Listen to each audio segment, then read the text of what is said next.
Let us go then, you and I, when the evening is spread out against the sky, like a patient etherized upon a table. Let us go through certain half-deserted streets, the muttering retreats of restless nights in one-night cheap hotels and sawdust restaurants with oyster shells. Streets that follow like a tedious argument of insidious intent to lead you to an overwhelming question. Oh, do not ask, what is it? Let us go and make our visit. In the room the women come and go, talking of Michelangelo. The yellow fog that rubs its back upon the window panes, the yellow smoke that rubs its muzzle on the window panes, licked its tongue into the corners of the evening, lingered upon the pools that stand in drains, let fall upon its back the soot that falls from chimneys, slipped by the terrace, made a sudden leap, and, seeing that it was a soft October night, curled once about the house and fell asleep. And indeed there will be time for the yellow smoke that slides along the street, rubbing its back upon the window panes. There will be time to prepare a face to meet the faces that you meet. There will be time to murder and create, and time for all the works and days of hands that lift and drop a question on your plate. Time for you and time for me, and time yet for 100 indecisions and for 100 visions and revisions before the taking of a toast and tea. In the room the women come and go, talking of Michelangelo. And indeed there will be time to wonder, do I dare? And do I dare?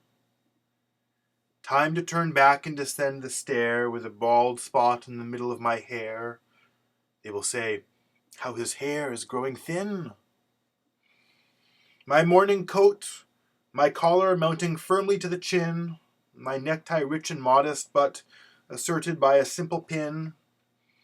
They will say, how his arms and legs are growing thin. Do I dare disturb the universe? In a minute there is time for decisions and revisions which a minute will reverse. For I have known them all already, known them all. I have known the evenings, mornings, afternoons. I have measured out my life with coffee spoons. I know the voices dying with a dying fall beneath the music from a further room. So how should I presume? And I have known the eyes already, known them all. The eyes that fix you in a formulated phrase. And when I am formulated, sprawling on a pin, when I am pinned and wriggling on the wall, then how should I begin to spit out all the butt ends of my days and ways? And how should I presume? And I have known the arms already, known them all. Arms that are braceleted and white and bare, but in the lamplight, downed with light brown hair. Is it perfume from a dress that makes me so digress? Arms that lie about a table or wrap around a shawl. And should I then presume? And how should I begin?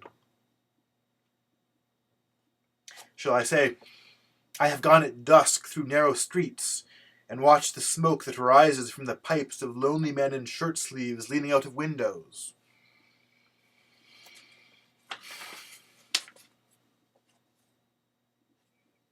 It should have been a pair of ragged claws scuttling across the floors of silent seas.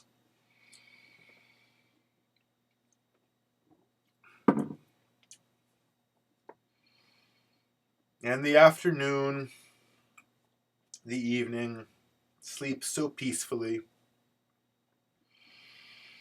smoothed by long fingers, asleep, tired, or it malingers. Stretched on the floor, here beside you and me, should I, after tea and cakes and ices, have the strength to force the moment to its crisis? But, though I have wept and fasted, wept and prayed, though I have seen my head, grown slightly bald, brought in upon a platter, I am no prophet, and here's no great matter. I have seen the moment of my greatness flicker, and I have seen the eternal footman hold my coat and snicker.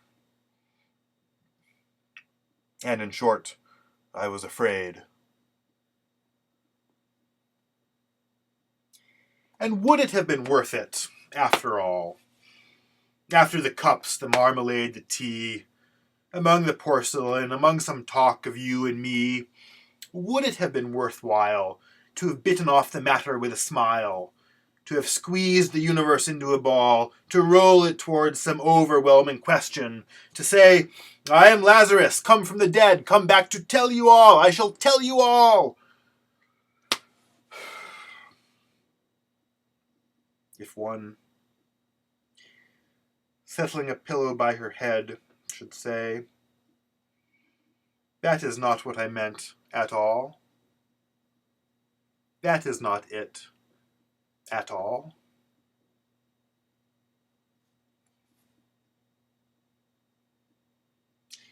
And would it have been worth it, after all? Would it have been worthwhile, after the sunsets and the dooryards and the sprinkled streets, after the novels, after the teacups, after the skirts that trail along the floor, and this, and so much more? It is impossible to say just what I mean, but as if a magic lantern through the nerves and patterns on a screen, would it have been worthwhile if one, settling a pillow or throwing off a shawl and turning toward the window, would say, that is not it at all. That is not what I meant at all.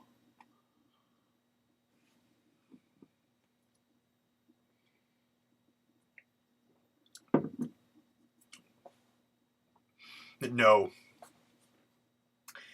No, I am not Prince Hamlet, nor was meant to be. I am an attendant lord, one that will do to swell a progress, start a scene or two, advise the prince, no doubt an easy tool, deferential, glad to be of use, politic, cautious, and meticulous, full of high sentence, but a bit obtuse. At times, indeed, almost ridiculous. Almost, at times, the fool.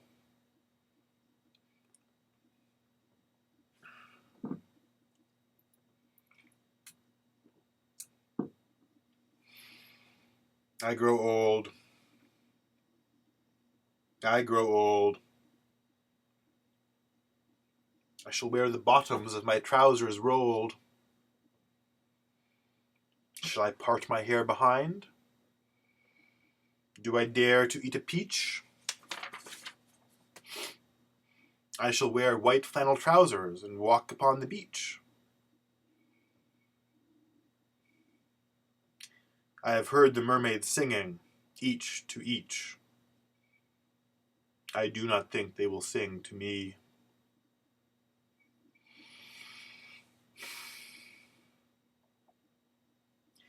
I have seen them riding seaward on the waves, combing the white hair of the waves blown back when the wind blows the water white and black. We have lingered in the chambers of the sea, by seagulls wreathed with seaweed red and brown, till human voices wake us, and we drown.